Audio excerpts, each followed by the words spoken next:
यवतमाल जिले के पालक मंत्री संजय राठौड़ का वाहन गुरुवार आधी रात कोपरा में दुर्घटनाग्रस्त हो गया। इस संबंध में मीडिया से बात करते हुए पालक मंत्री ने स्पष्ट किया कि वह दूसरे वाहन में यात्रा कर रहे थे और वे बिल्कुल ठीक है।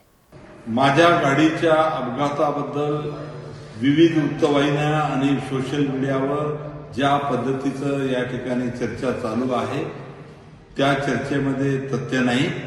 खरं तर मी मागच्या गाडीमध्ये होतो आणि या गाडीचा जो अपघात झाला ज्याच्यामध्ये मी नेहमी बसत होतो त्याचा खऱ्या अर्थाने अपघात झाला, परंतु त्याच्यामध्ये सुद्धा कुणी गंभीर जखमी नाही आणि किरकोळ जखमी आहे।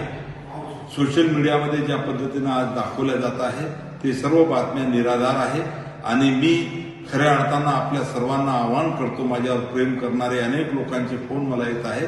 आपलं मुख्य लक्ष उद्या देशाचे प्रधानमंत्री सन्माननीय नरेंद्र मोदी साहेब यांचा जो दौरा आहे पोहरादेवी तालुका मानोरा जिल्हा वाशिम या कार्यक्रमामध्ये सकाळी 9 वाजता सर्वांनी या ठिकाणी मोठ्या संख्येने उपस्थित राहावे। जय हिंद, जय महाराष्ट्र।